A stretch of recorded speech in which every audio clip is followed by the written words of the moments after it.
មេរៀនទី5គុណតម្លៃទស្សនវិស័យនិងគោលបំណងមានពំណូលមួយនៅក្នុងធុរកិច្ចដែលពោលថាមុននឹងអ្នកធ្វើអ្វីមួយអ្នកត្រូវធ្វើអ្វីមួយផ្សេងទៀតសិននៅក្នុងផែនការយុទ្ធសាស្ត្រអ្វីដែលអ្នកត្រូវធ្វើមុនគេគឺគិតនិងយល់ស្របពីគោលការណ៍មូលដ្ឋាននៃធុរកិច្ចរបស់អ្នកចំណុចចាប់ផ្ដើមគឺគិតឲ្យបានហ្មត់ចត់ពីគុណតម្លៃដែលអ្នកប្រកាន់យកនិងជឿជាក់តើវាគឺជាអ្វីគុណតម្លៃរបស់អ្នកគឺជាគោលការណ៍មូលដ្ឋាននៃធុរកិច្ចរបស់អ្នកវានឹងប្រាប់អ្នកពីអ្វីដែលអ្នកត្រូវប្រកាន់យកនិងអ្វីដែលអ្នកមិនត្រូវប្រកាន់យកវានឹងផ្ដល់ឲ្យអ្នកនៅផែនទីនិងទិសដៅក្នុងការធ្វើការសម្រេចចិត្តនិងអ្វីគ្រប់យ៉ាងដែលអ្នកត្រូវធ្វើនៅក្នុងធុរកិច្ច The Fortune 500នៅពេល Norman Winchfield និង Ken Blanchard បានធ្វើការរួមគ្នានៅអ្វីដែលពួកគេបានហៅថា The Fortune 500 នៅក្នុងសៀវភៅ The Power of Ethical Management របស់ពួកគេបានធ្វើរបាយការណ៍ថាក្រុមហ៊ុនដែលមានគុណតម្លៃនិងគោលការណ៍ច្បាស់លាស់បានសរសេរទុកនៅយុទ្ធសាស្ត្រស្ដែងនិយមដែលអាចកំណត់បាននៅផលកម្រៃលើអ្វីដែលគ្រប់គ្នាបានដឹងនិងចែកចម្លែកមានប្រាក់ចំណូលខ្ពស់ជាងក្រុមហ៊ុនដែលអាចមានគុណតម្លៃដែរប៉ុន្តែมันបានសរសេរវាឬมันបានចែកចម្លែកឲ្យបានត្រឹមត្រូវជានិច្ចក្រុមហ៊ុនដែលទទួលបានជោគជ័យភាគច្រើននៅអាមេរិកគឺជាក្រុមហ៊ុនដែលច្បាស់លាស់ពីគុណតម្លៃរបស់ពួកគេបុរសនិងនារីដែលទទួលបានជោគជ័យបំផុតនៅក្នុងពិភពលោកគឺជាមនុស្សដែលជាក់ច្បាស់ពីគុណតម្លៃរបស់ខ្លួនពួកគេមិនកាត់បន្ថយវាដើម្បីទទួលបានផលប្រយោជន៍ឬលាភសក្ការៈក្នុងរយៈពេលខ្លីនោះទេ IBM គឺជាឧទាហរណ៍ដ៏ល្អបំផុតវាគឺជាក្រុមហ៊ុនដែលទទួលបានការកោតសរសើរខ្លាំងបំផុតមួយនៅក្នុងពិភពលោកចាប់តាំងពីបង្កើត IBM ឡើងដោយ Thomas J. Watson គុណតម្លៃរបស់ IBM រមែងជាក្រុមហ៊ុនដែលមានផលិតផលដ៏ល្អសេវាកម្មអតិថិជនល្អគោរពនិងឲ្យតម្លៃដល់អតិថិជនក្រុមហ៊ុនដែលបានរៀបចំជុំវិញគោលការណ៍3ប្រការនេះចាប់តាំងពីឆ្នាំ1928មកម្លេះជោគជ័យនឹងការឲ្យតម្លៃរបស់វានៅលើទីផ្សារពិភពលោកគឺជាភស្តុតាងដ៏ល្អដែលបញ្ជាក់ថាវាបានប្រកាន់ខ្ជាប់ទៅនឹងគុណតម្លៃនោះតើគុណតម្លៃរបស់អ្នកគឺជាអ្វីនៅពេលដែលយើងដឹកនាំវគ្គរៀបចំផែនការយុទ្ធសាស្ត្ររឿងទី1ដែលយើងធ្វើគឺការព្រមព្រៀងឬយល់ស្របគ្នាទៅលើគុណតម្លៃដែលក្រុមហ៊ុនត្រូវប្រកាន់យកចូលរៀងគុណតម្លៃទាំងនោះទៅតាមលំដាប់នៃភាពសំខាន់ហើយគុណតម្លៃទាំងនោះត្រូវបានអនុវត្តនៅក្នុងសកម្មភាពធុរកិច្ចពីមួយថ្ងៃទៅមួយថ្ងៃយ៉ាងដូចម្តេចក្រុមហ៊ុនមួយចំនួនបានប្រកាន់យកគុណតម្លៃដូចជាសុចរិតភាពគុណភាពសេវាកម្មអតិថិជនភាពច្នៃប្រឌិតសហគ្រិនភាពនិងសាងប្រាក់ចំណេញចូលសួរខ្លួនឯងថាតើគុណតម្លៃក្រុមហ៊ុនរបស់អ្នកគឺជាអ្វី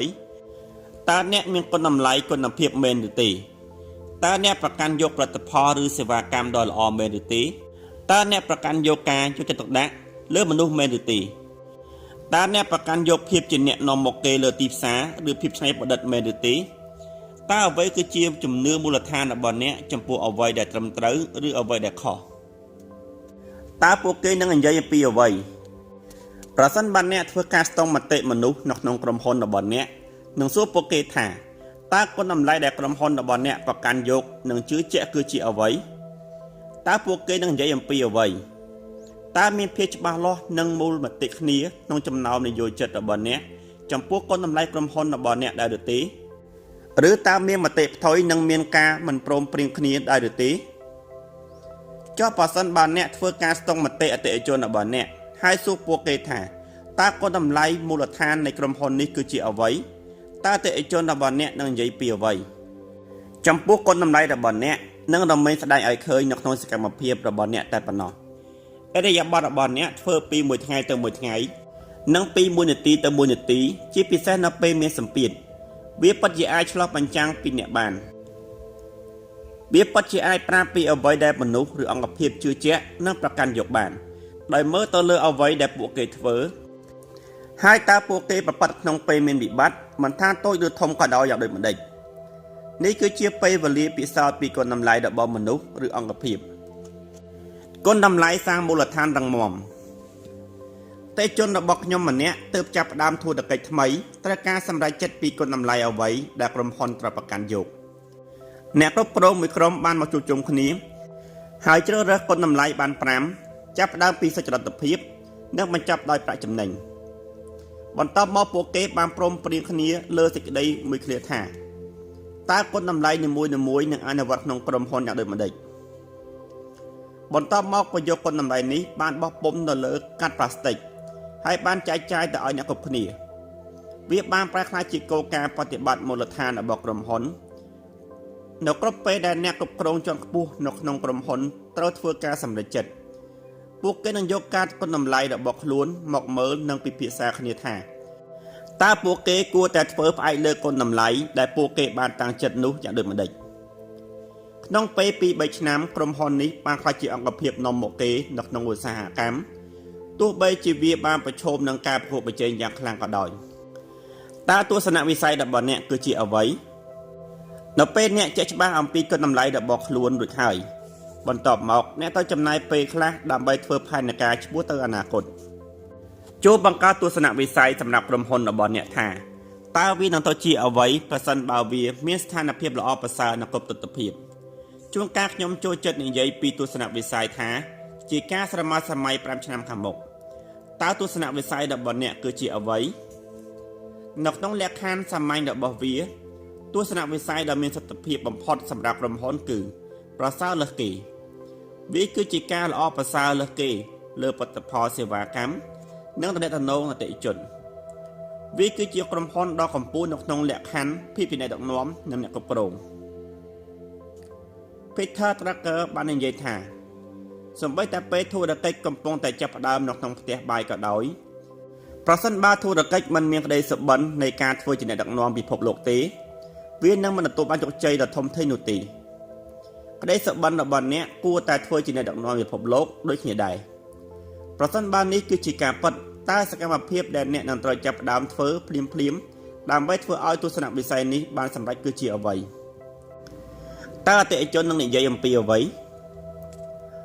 តើទស្សនវិស័យដ៏ល្អបំផុតនៃអតិថិជនរបស់អ្នកមានចំពោះអ្នកគឺជាអ្វី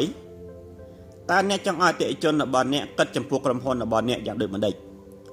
ចូលមើលក្រុមហ៊ុនរបស់អ្នកពីកសែភ្នែកខាងក្រៅ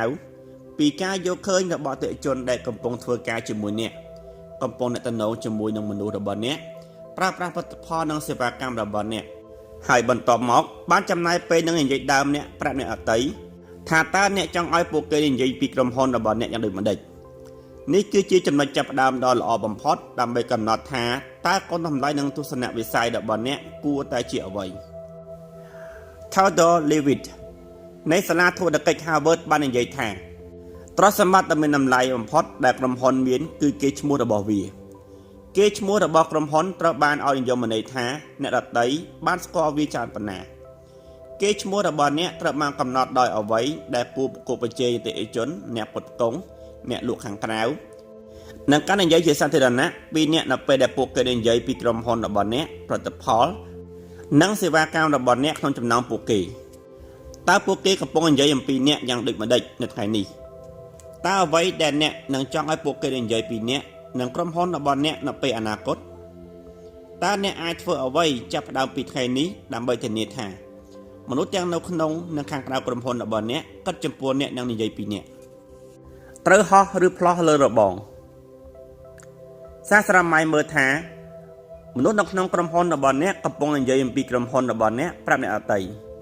តើអ្វីដែលបុគ្គលិករបស់អ្នកនឹងនិយាយប្រាប់អ្នកដទៃថាពួកគេធ្វើការឲ្យក្រុមហ៊ុនប្រភេទណាតើអ្នកផ្ដល់បរិយាកាសការងារប្រភេទណាតើមនុស្សប្រភេទណាធ្វើការឲ្យក្រុមហ៊ុនរបស់អ្នកតើអ្នកបានបង្កើតអង្គភាពប្រភេទណាតើទស្សនវិស័យដ៏ល្អបំផុតរបស់អ្នកនឹងជាអ្វីប្រសិនបើអ្នកអាចមានក្រុមហ៊ុនដែលបានពណ៌នាគ្រប់ពាក្យខាងលើចុងក្រោយតើអ្នកចាក់ចែងពីទីកន្លែងអ្នកស្ថិតនៅក្នុងពេលនេះដោយវិធីណាវិធីដែលអ្នកដតីយល់ថាចំពោះអ្នកក្នុងពេលបច្ចុប្បន្ននិងវិធីដែលអ្នកចង់ឲ្យពួកគេយល់ឃើញនៅពេលអនាគតតើគួរបង្កើតវាដោយរបៀបណាជាពិសេសតើវានឹងមានប្រយោជន៍ប៉ុណ្ណាសម្រាប់អ្នកនៅក្នុងការពណ៌នាប្រាប់អ្នកដទៃតើប្រភេទនៃការពណ៌នាពីធុរកិច្ចរបស់អ្នកដែលនឹងមានប្រយោជន៍សម្រាប់ការរីកចម្រើននៃធុរកិច្ចរបស់អ្នក និងការធ្វើដើម្បីធ្វើជាអ្នកនាំមុខគេនៅលើទីផ្សារគឺជាអ្វីកំណត់ពីគោលបំណងរបស់អ្នកគោលបំណងរបស់អ្នកគឺជាមូលហេតុរបស់អ្នកហេតុអ្វីបានជាអ្នកធ្វើអ្វីដែលអ្នកធ្វើតើគោលបំណងដែលធុរកិច្ចរបស់អ្នកបម្រើនៅក្នុងគម្រោងការដ៏ធំជាអ្វីតើអ្នកបានធ្វើឲ្យជីវិតរបស់អ្នកដទៃប្រសើរឡើងដូចម្តេចជាពិសេសអតិថិជននិងបុគ្គលិករបស់អ្នក Nietzsche បានអះអាងថាមនុស្សអាចស៊ូទ្រាំនឹងអ្វីមួយបានប្រសិនបើពួកគាត់មានមូលហេតុធំល្មមគោលបំណងរបស់អ្នកក្នុងជីវិតឬធុរកិច្ចដើម្បីត្រូវបានកំណត់នៅក្នុងលក្ខខណ្ឌនៃអ្វីដែលអ្នកធ្វើដើម្បីលើកកម្ពស់ឬធ្វើឲ្យជីវិតឬការងាររបស់អ្នកដទៃកាន់តែប្រសើរឡើងគោលបំណងរបស់អ្នកហូរចេញមកដោយស្វ័យប្រវត្តិពីភាពជាក់ច្បាស់ចំពោះគុណតម្លៃនិងទស្សនវិស័យរបស់អ្នកវាអាចឲ្យអ្នកពន្យល់ប្រាប់ខ្លួនឯងនិងអ្នកដទៃពីអ្វីដែលសំខាន់បំផុតចំពោះអ្នកនិងអ្វីដែលបានជំរុញទឹកចិត្តអ្នកនៅក្នុងជីវិតគណៈពេលនេះអត្ថបទភាគទី6ត្រូវបានឈានមកដល់ទីបញ្ចប់និងសូមបន្តតាមដានស្ដាប់នៅភាគបន្តសូមអរគុណ